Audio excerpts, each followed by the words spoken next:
안녕하세요. 부어치 김현민 기자입니다. 네, 김진선입니다. 네, 클루셉스키 선수가 TNT 스포츠와 진행한 인터뷰가 또 화제인데요. 이게 좋은 의미로 화제인 게 아니라 좀 논란이 일고 있습니다. 네. 본인이 생각하는 역대 프리미어리그, 잉글랜드 프리미어리그 윙어 탑 5를 고르는 건데요. 이 순위에 관련해서 지금 팬들이 또 반발을 하고 있습니다. 4위에 뽑힌 선수가 상당히 논란에 오르내리고 있는 건데요. 네, 나머지 순위는 크게 그렇다고 문제는 없는데 4위인 선수 때문에 이제 또 논란이 있는 건데 어떻게 또 뽑았는지 한번 살펴보도록 하죠. 물론 뭐 역대로 따지면은 더 논란이 될 만한 선수들이 많이 있긴 해요. 네, 그래도 이제 팬들이 그냥 본인이 본 축구 네. 세대에 한해서 고른 거지라고 생각을 해도 4위는 용납할 수 없다라는 분위기이긴 합니다. 예. 한 명씩 소개해드리도록 하겠습니다. 일단 5위에 이 가레스 베일 선수가 이름을 올렸어요. 네, 뭐, 그러니까 베일이 5위 자체에 오른 거는 뭐 크게 논란이 될 것까지는 아니라고 생각을 할 수 있는 거죠. 네, 4위 선수 때문에 이 논란이 생기는 거지. 5위 자체로 봤을 때는 왜냐면 베일 선수가 어쨌든 잉글랜드 프리미어리그에서는 상당히 큰 네. 임팩트를 남기긴 했었죠. 그러니까 네. 물론 풀백 시절에는 이제 뭐 가필패라고 해가지고 나오면은 이제 진다 약간 좀 그러던 시기가 있었어요. 하지만은 윙으로 변신하고 나서 포텐이 터지면서 이에 힘입어서 이제 그 레알 마드리드로 네. 이적하게 됐잖아요. 심지어 당시 축구사 역대 최고 이적료 최초로 1억 유로를 깨면서 이적한 선수였다 보니까 워낙 그때 임팩트가 강했었죠. 베일 같은 경우는. 네, 그렇기 때문에 사실 이 순위권에 있는 선수들 중에서는 경기 출전 수가 가장 적은 선수이긴 합니다. 그래도 임팩트가 강했기에 이 이름을 올렸고, 이 클루세스키 선수는 이 선수를 뽑은 이유로서 이런 선수는 처음 봤다, 본인이. 그리고 믿을 수 없는 슛을 가졌고, 빠르고 공을 잘 다루고, 앞서 말씀해주신 것처럼 많은 포지션을 소화했고, 많은 골을 넣었기 때문에 본인이 생각하는 최고 윙어 탑5에 든다라고 설명했습니다. 예, 뭐 베일은 풀백에서 시작을 해가지고 그리고 이제 윙에서 정발 윙에서 처음에는 뛰기 시작을 네. 했었고 토트넘에서 거다가 이제 공격형 미드필더도 소화하다가 이후에는 또 이제 오른쪽 윙으로 뛰었었고 거다가 이제 최전방 공격수까지 소화를 했었으니까 지금만 얘기하더라도 4개 포지션을 소화한 거나 마찬가지죠. 네, 다방면의 포지션에서 정말 다양하게 또 경기를 소화한 선수고요. 166경기에 나와서 53골을 또 기록했습니다. 예, 다만 이제 승률은 그렇게 아주 좋은 건 아니죠. 예, 네. 그 시기에 토트넘은 4위를 딱 한 번 했어요. 그래서 베일이 챔피언스리그에 딱 한 번 그때 토트넘 소속은 딱 한 번 나갔는데 그래도 그때 임팩트는 대박이었죠. 네, 뭐 가레스 베일 선수는 뭐 어디서든 임팩트를 확실히 남기는 선수니까요. 예, 네. 그 특히 이제 그 디펜딩 챔피언이었던 인테르하고의 챔피언스리그 조별리그 경기에서 당시 그 세계 최고의 오른쪽 풀백이라는 마이콘을 네. 예, 똑같은 장면으로 연달아서 털면서 헤트트릭 기록한 걸로 굉장히 큰 임팩트를 남겼었습니다. 네, 정말 잊지 못하는 장면이기도 하고요. 예. 그렇다면 4위 선수가 누구길래 하시면 바로 이 윌리안 선수입니다. 윌리안 선수가 사실 뭐 프리미어리그에서 오래 뛰기도 했고요. 297경기를 소화했고 현재는 풀럼에서 뛰고 있는 선수긴 하지만 이 역대 최고 잉글랜드 프리미어리그 이 윙어로 4위는 말이 아니지 않냐라고 이제 추후에 논란점이 또 생기는 부분이기도 하고요. 일단 뭐 클루세스키 선수가 이제 윌리안에 대해서 그는 믿을 수 없는 선수이며 매우 과소평가된 선수이기 때문에 그의 플레이를 보는 것은 매우 즐거운 일이다라고 했는데 과소평가됐다에 대해서는 저도 동의를 합니다. 좀 과소평가된 감은 있긴 해요. 거기다가 어쨌건 그 첼시가 이 선수가 있는 동안에는 황금기를 계속 이어왔잖아요. 하지만은 그럼에도 윌리안이 4위? 이거는 조금 선을 넘은 느낌이 있긴 하죠. 그러니까 당장 첼시만 하더라도 물론 뭐 뒤에 나오겠지만 아자르도 있고 또 이제 로벤 더프도 있고 네. 조콜도 있고 예, 다양한 선수들이 있었거든요. 거기다가 윌리안은 항상 팀에서의 2옵션에 가까운 보조적인 선수였지 본인이 주도적인 역할을 맡았던 적이 없기 때문에 좀 이 4위는 높은 순위가 아닌가라는 얘기가 나올 수밖에 없는 거죠. 네, 그렇기 때문에 현재 이제 논란이 또 생기고 있는 거고요. 팬들도 이해가 안 된다. 다른 순위는 또 이해는 가지만 4위는 조금 이해가 안 된다라는 반응입니다. 네. 3위는 살펴보도록 하겠습니다. 3위는 역시 모하메드 살라 선수입니다. 네. 243경기 소화했고요. 149골 기록하고 있습니다. 네. 뭐 살라 같은 경우는 진짜 뭐 앞으로도 이렇게 쌓아가면은 진짜 역대 최고의 윙어 자리까지도 노릴 수 있죠. 예. 근데 사실 빼놓을 수 없는 선수죠. 현재 잉글랜드 프리미어리그를 대표하는 선수기도 하고요. 네. 클루세스 클레소스키 선수가 뭐라고 했냐면은 매 시즌마다 그는 20에서 25골을 넣고 있다. 거기다가 20개의 어시스트도 기록한다. 그는 놀라운 선수이고 헤르 거듭할수록 그가 얼마나 노력하는 선수인지 알 수 있다. 이건 이번 시즌을 통해서도 알 수 있죠. 원래 네. 그러니까 그 전까지의 살라는 본인이 이제 득점하려는 욕심이 조금 강했다면은 이번 시즌은 약간 플레이메이커로 변신을 하면서 거면서 도움도 상당히 많이 주고 있고 사실 유네스가 살라의 받아주고 그걸 있어요. 잘 받아 먹었으면은 지금 도움도 지금, 예. 네. 그 거의 도움 1위를 놓고 경쟁할 수 있을 만한 그런 생산성을 보여주고 있거든요. 너무 이제 받아주지 못하고 있는 상황이죠. 네. 앞에 갖다 줘도 골로 연결시키지 못하고 있는 상황이다. 마치 예전에 외질가 지루를 보는 것 같달까요? 예, 뭐 그런 느낌도 들긴 하죠. 네. 그러면서 이제 그는 훌륭한 선수이며 프리미어리그 역사상 최고의 선수 중 한 명이다라고 얘기를 한 겁니다. 네. 매 시즌 발전하는 건 확실하고요. 예. 그리고 뭐 여기 순위에 올린 선수 중에서 가장 많은 골을 넣고 네. 있죠. 예. 심지어 살라는 프리미어리그에서도 거의 이제 역대 최다골 3위까지도 충분히 노려볼 수 있는 위치라고 개인적으로 생각을 하고 있습니다. 네, 또 꾸준하기 때문에 이 선수가 뭐 단기간에 이렇게 바로 그럴 것 같지는 않고 또 몇 예. 시즌 동안 꾸준히 또 활동할 수 있을 걸로 보이거든요. 예, 그러니까 뭐 시어러 그리고 이제 해리 케인 그리고 웨인 루니까지는 넘기는 조금 어렵겠지만은 그 뒤는 충분히 예, 가능하다라고 보고 있습니다. 네, 그렇다면 살라 선수 위는 누구일까요? 바로 크리스티아누 호날두 선수입니다. 이 부분에서도 반박할 거리는 없죠. 예, 물론 그 기록적인 부분에서는 살라가 이제는 호날두를 넘어섰다라고 봐도 무방하죠. 하지만 이제 호날두 같은 경우는 워낙 어렸을 때 맨유로 넘어왔고 그리고 이제 발롱도르로 정점을 찍고 한 시즌 더 뛰고 나서는 레알 마드리드로 이적을 했잖아요. 네. 그러고 이제 레알 마드리드 가서 한 단계 더 발전해가지고 그래서 이제 발롱도르를 계속 수상하는 그러면서 메시와 함께 세계 최고의 축구 선수를 놓고 경쟁하던 선수니까 근데 이제 프리미어리그만 국한지어서 놓고 보더라도 대부분 이제 매체들에서 역대 프리미어리그 베스트 11을 뽑을 때 호날두하고 긱스를 가장 많이 네, 뽑거든요. 맞아요. 예, 그런 점을 고려하면 호날두가 2위에 올라 있는 게 전혀 이상한 게 아닌 거죠. 네, 클루세스키도 이후로 호날두 선수가 훌륭한 충고이자 환상적인 축구 선수다. 그는 역사상 가장 위대한 선수 중 한 명이라고 설명을 했고요. 존경심을 또 표현하기도 예, 했습니다. 그냥 유벤투스 시절에 같이 뛰긴 네, 했었다 보니까 예, 그것 때문에 이제 훌륭한 친구라고 얘기한 건데 네. 근데 이제 호날두는 저 같은 경우는 만약에 프리미어리그만 국한지어서 놓고 보면은 곧 있으면은 살라한테는 역전 당하지 않을까라는 생각이 그죠. 들어요. 그러니까 물론 선수 역대로 따지면 당연히 호날두를 넘어서지 못하죠. 호날두 넘어설 수 있는 선수가 거의 거의 없지만은 예. 프리미어리그 한정으로 그렇죠. 봤을 때는 살라 선수의 임팩트가 점점 커지고 있으니까요, 정말. 거기다가 어쨌건 누적도 네. 계속 쌓이고 있다 보니까 예, 살라한테 하나 부족한 거는 호날두가 어쨌건 발롱도르를 프리미어리그 소속으로 수상했던 데만에 거. 살라는 예, 아쉽게 수상을 못했었죠. 그래도 1위 누구일까요? 네, 이 선수 빼놓을 수 없죠. 에당 아자르 선수입니다. 아자르의 첼시 시절은 뭐라 할 게 없죠. 예, 그러니까 뭐 프리미어리그의 왕이었죠. 네. 레알 마드리드 가서 체면을 구겨서 그렇지. 예, 워낙 그 첼시 시절에는 사실 윌리안이 아자르 때문에 거의 묻힌 감도 네. 있는 거긴 하잖아요. 아자르를 호날두나 살라보다 더 위로 넣는 게 맞을까라는 생각은 있긴 하지만은 그래도 넣어도 이상하진 않을 정도로 아자르도 큰 임팩트를 남긴 선수입니다. 네, 임팩트적으로는 뭐라 할 게 없죠. 그 두말 할 게 없고요. 어떤 의미에서는 그가 개인이 어쨌건 경기력을 캐리하는 느낌에 있어서는 아자르가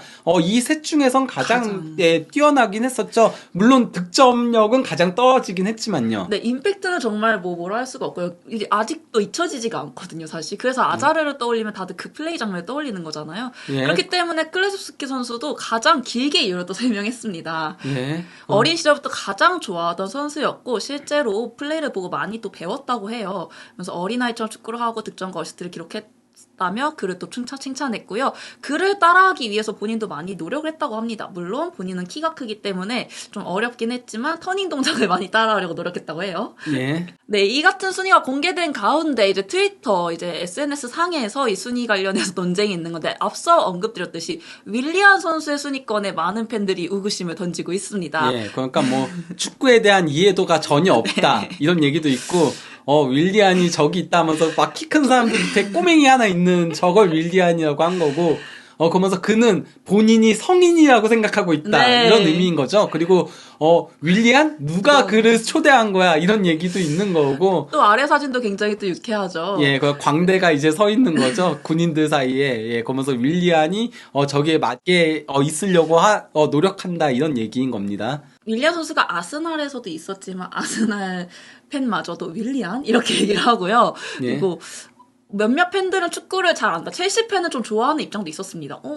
축구 잘한다. 클루세스키. 이렇게 표현하기도 했지만, 네, 그리고 이 가장 크게 또 반응이 일었던 거는, 윌리안이 베일보다 위에 있는 건 말이 되지 않는다. 아무리 예. 생각해도 다른 선수들은 뭐, 부분적으로 이해를 할 수 있으나, 윌리안이 4위고, 베일이 5위인 거는 조금의 이해 부분도 없다라고 표현을 하기도 했습니다. 예. 윌리안은 이 리스트에 있어서는 안 된다. 이런 식의 얘기들이 있었던 건데요. 뭐, 저 역시도 그렇게 생각을 합니다.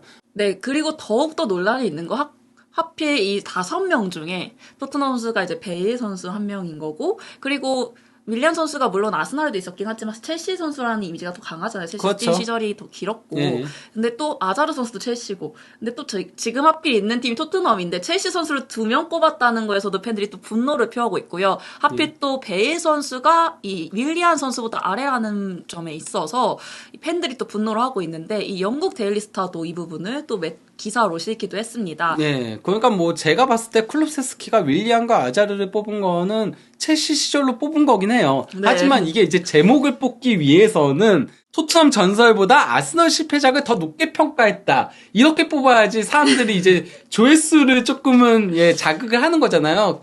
그러다 보니까 이제 제목을 쿨루세스키가 아스날 실패작을 토트넘 전설보다 높게 평가해 팬들이 분노했다. 이렇게 올린 거죠. 근데 또 재밌는 건 클루세스키 선수가 사실 이 군어로 유명하잖아요. 아스날 팬으로 유명한데 예. 그렇기 때문에 윌리안을 뽑은 거 아니냐라는 말도 있는데 사실 그렇다고 하기엔 윌리안이 아스날에서는 실패한 적으로 아까처럼 불렸잖아요. 그렇죠. 예. 그러니까 뭐 클루세스키가 아스날 팬인 게 알려졌던 게 이제 그 토트넘 이적해 네. 오고 나서 이제 시즌 종료 후에 그 팟캐스트 인터뷰에 나가서 거기서 이제 내가 항상 플레이하고 싶었던 팀은 아스날이다 이런 얘기를 해서 그때도 조금 논란을 네. 일으켰었거든요. 하지만 그때는 클루세스키가 잘하고 있어서 그냥 넘어갈 수 있었던 거였는데 거기다 이제 그 티에리 앙리 그 동상 앞에서 기념 사진도 찍어서 올렸던 적이 있었던 거죠. 근데 또 아스날 팬들은 그럼 왜 순위권에 아스날 선수는 뽑지 않은 거냐라고 이야기도 하기도 했습니다. 근데 좀 그러기에는 아스날이 비교적 최근, 클루세스키가 어쨌건 간에 같이 조금은 봤던 시기의 선수들은 그렇게 잘하는 선수들이 그래서 윙어로는 그나마 알렉시스 산체스? 그리고 뭐 산체스가 산체스 사실은 사낭? 예, 그러니까 아스날 시절만 놓고 보면은 윌리안보다 더 위에 있을 수 있겠네요. 그죠. 예, 산체스가 그렇죠. 그래 예. 그러네요. 그렇게 사낭이잖아요. 따지고 보면 사낭이 있네요. 사랑이 있는데 왜 예. 아스날 팬이라고 했는데 첼시를 굳이 2명을 뽑은 것도 이해가 안 된다. 이게 여러모로 또 진짜 논란이 많습니다. 예. 그렇다면 이제 선수 개개인별 이 논란이 왜 있는지도 한번 살펴볼 건데요. 가레스 베일 선수를 살펴보기 앞서 사실 베일은 잉글랜드 프리미어리그만 보기 전에 커리어 전체적인 걸 봐야 더 이 선수의 평가는 또 이런 부분을 설명할 수 있잖아요. 예, 그러니까 뭐 베일 같은 경우 물론 뭐 레알 마드리드에서 상당히 많은 비판에도 직면했습니다. 왜냐면은 부상도 너무 많았고 네. 골프를 즐기면서 그것 때문에 미운 털이 박히기도 했지만은 그래도 레알 마드리드에서 상당히 뛰어난 득점력을 보여줬고 무엇보다도 이 선수가 토너먼트에서 득점력이 강했죠.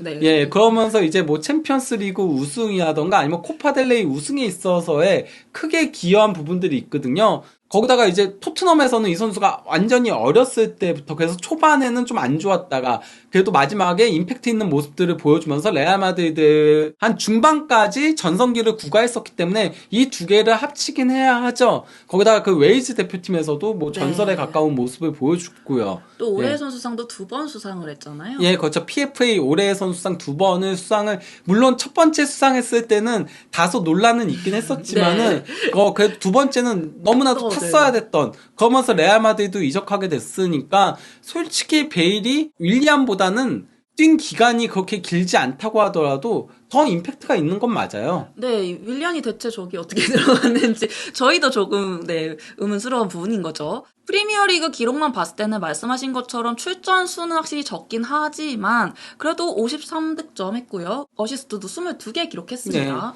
예, 뭐 경기 수가 100경기 이상 적게 뛰고도 9골이 더 많죠. 네, 그렇기 때문에 사실 그래서 더욱더 의구심이 생길 수밖에 없는 것 같습니다. 네. 베일하면 이 토트넘에서 시간이 짧았다고 할 수는 있지만 이 2012-13 시즌은 잊지 못하잖아요. 사실 토트넘 팬들이라면 모두가 잊지 못하는 시즌이라고 할 수 있겠는데요. 예. 뭐 이때 같은 경우는 무려 21골 4도움을 올리면서 커리어 하이를 구가를 했던 거였죠. 그러면서 그 맨 오브 더 매치에도 11회 달성을 하면서 가장 많은 맨 오브 더 매치를 해당 시즌에 기록하기도 했었고요. 이거는 이제 후스코어드 평점인 건데 7.89점으로 수아레스와 함께 공동 1위를 기록하기도 했었습니다. 네, 박스 바깥에서 넣은 득점도 가장 많은 또 득점으로 1위를 기록하기도 했습니다. 예. 9골을 기록했죠. 그렇죠.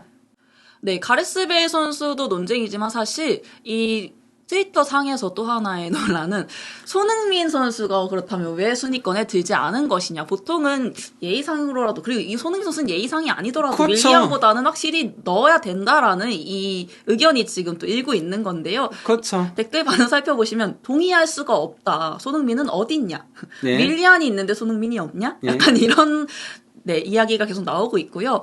뭐 윌리안이 저기 있지 말고 차라리 긱스, 베컴, 뭐 마네, 손흥민, 뭐 피레스 등 이 선수들이 차라리 언급이 돼야 되는 게 더 정상적이다라는 의견입니다. 네. 긱스, 베컴, 피레스 같은 경우는 뭐 클루세스키가 보기 힘들었던 선수들이니까 그렇다 치더라도 마네, 손흥민, 심지어 마레즈조차도 네. 사실은 더 위라고 할 수 있고 스털링도 있어요. 스털링도 있고요. 예, 그렇기 때문에 윌리안보다 위에 있을 만한 선수들은 많이 있습니다. 그리고 손흥민 선수가 저는 그 프리미어리그만 놓고 보면은 이제는 베일을 거의 넘어섰다라고 네. 생각해요. 물론 베일의 임팩트가 강하긴 했었지만은 손흥민 선수도 득점왕을 한 시즌 기록하기도 했었고, 그리고 누적에서 이제는 차이가 크게 나거든요. 네. 베일과. 그렇기 때문에 이렇게 논란이 있을 수밖에 없는 거겠고요.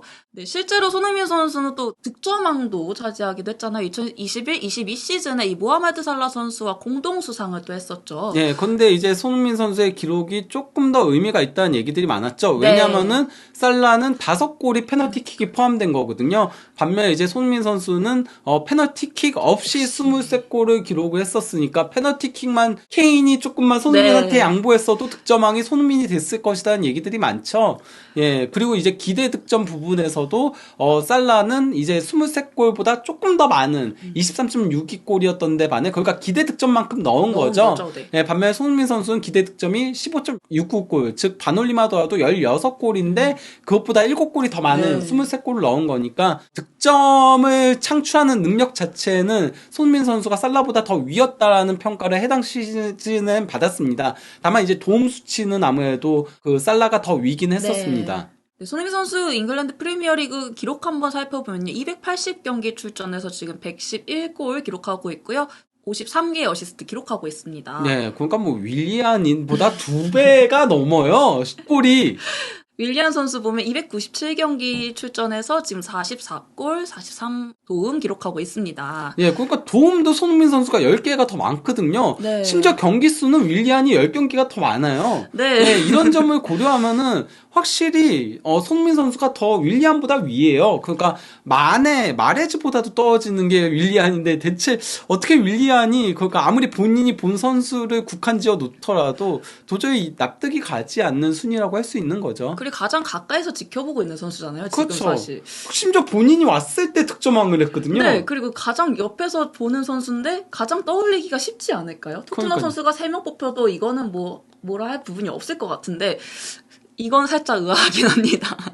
네, 그렇다면 손흥민 선수와 윌리안 선수를 정말 이 동나이 때 세부 기록을 살펴볼 건데요. 손흥민 선수가 25, 토트넘 입단 후부터 지금까지 6년간의 기록, 그리고 윌리안 선수가 마침 25대가 이제 첼시에 입단했을 때거든요. 그래서 네. 그때부터 아스날까지 6년의 동나이 때 이제 동기간의 기록을 또 비교해봤습니다. 네, 출전 시간은 그렇게 엄청 크게 차이 나진 않은 것 같아요. 네, 그러니까 뭐 전체 출전은 윌리안 선수가 234경기로 218경기에 손흥민 선수보다 근소하게 앞서고 있지만 선발 출전은 도리어 손흥민 선수가 네. 194경기로 166경기의 윌리안보다 앞서거든요. 자연스럽게 이제 총 출전 시간은 손흥민 선수가 16,816분으로 윌리안 14,668분보다 앞선다라고 할 수 있죠. 골과 도움은 당연히 뭐 손흥민 선수가 크게 앞서고 있고요. 거의 이제는 3배까지 차이 나는 거죠. 왜냐면 손흥민 선수가 93골, 그리고 윌리안이 34골,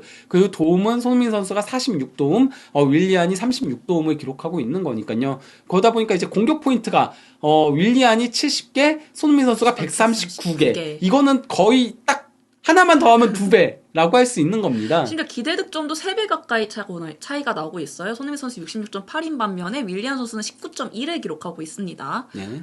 이런 부분으로 봤을 때 또 확실히 월등히 앞서 있는 걸 확인할 수 있고요. 이 패스 관련해서 그리고 볼 소유 관련해서 또 터치 관련해서 살펴보면요. 손흥민 선수가 볼 터치를 8,219에 기록했고요. 윌리안 선수가 5,795에 2,500 정도 또 차이가 나는 거죠. 예. 그리고 또 이제 그 공격 진영에서의 볼 터치 같은 경우도 뭐 손흥민 선수가 4,549회, 그리고 윌리안은 3,248회, 그리고 무엇보다도 이제 페널티 박스 안에서가 손흥민 선수가 853회인 거고, 윌리안은 349회. 물론, 둘의 스타일은 좀 다르긴 네, 해요. 다르긴 윌리안은 조금 더 미드필더 성향, 윌리안이 미드필더 성향임에도 볼 캐리 숫자에서 손흥민 선수가 더 많다라는 거. 그래서 손흥민 네. 선수가 심지어 볼을 끌고 올라가는 능력도 더 위라는 걸 확인할 수 있는 거죠. 네, 손흥민 선수가 5,222회고요. 윌리안 선수가 3,699회 기록하고 있습니다. 예, 그리고 이제 패스 성공률도 심지어 손흥민 선수가 78.2%로 76.8%의 윌리안보다 근소하게 우위에 있어요. 그러니까 기본적으로 윌리안이 더 패스를 잘한다고 생각하기 십상이지만은 손흥민 선수가 패스 정확도도 더 좋다라고 할 수 있는 거죠. 네, 사실상 롱 패스를 제외하고는 손흥민 선수가 더 정확도가 다 높은 부분이고요. 롱 패스는 조금의 차이로 윌리안 선수가 조금 더 높은 편입니다. 지금. 네. 거기다가 이제 기대 도움 역시도 손흥민 선수가 29, 그리고 이제 윌리안이 21.4니까 손흥민 선수가 더 위라고 할 수 있는 거죠. 이렇게 세부적으로 살펴봐도 손흥민 선수가 기록적으로 훨씬 앞서 있는데 보면 볼수록 생각하면 생각할수록 좀 의구심이 드는 부분이긴 합니다. 네. 그렇기 때문에 계속해서 트위터 그리고 매체에서도 이 부분 관련해서 기사가 계속 나오고 있거든요. 네. 사실 지금 손흥민 선수는 실제 뭐 현지 매체 중에 한 군데에서는 가장 롱런할 프리미어리그 아이콘이 누구냐에 더브라이너, 살라와 함께 뽑혔을 정도거든요. 그러니까 현재 그래도 어느 정도 프리미어리그에서 경력이 쌓여있는 아이콘이라고 할 수 있는 선수 중에서 지금까지도 좋은 모습을 보여주고 있는 선수는 진짜 이 세 명 네. 정도밖에 없어요. 그 케인까지 떠나게 되면서 마네도 지난 시즌에 네. 떠나고 이러면서 그 마레즌도 떠났죠. 네. 예, 그러면서 그나마 이제 스털링이 조금 더 연차가 쌓이면 여기에 또 끼어들고 뭐 할 수 있겠지만은 그 정도로 손흥민 선수의 위상이 갈수록 높아지고 있는데 윌리안은 사실 첼시 시절에 좋은 모습 보여주긴 했지만 아스날에서 나가서. 내려가서 이제 지금 플럼에서 다시 어느 정도 좋은 모습 보여줘도 플럼은 또 이제 중하위권 팀이잖아요. 예, 이런 점을 고려하면은 도저히 납득이 가지 않는 그런 순위였다라고 할 수 있겠죠. 과연 손흥민 선수가 토트넘 돌아갔을 때 이 부분에 대해서 어떻게 반응할지도 궁금한데요. 아예 손흥민 선수는 그냥 웃어 넘길 거예요. 장난을 칠 수도 있을 예, 것 같긴 예. 하거든요. 네, 그렇다면 또 다양한 해외 축구 소식은 한준TV에서 또 전달해드리겠습니다.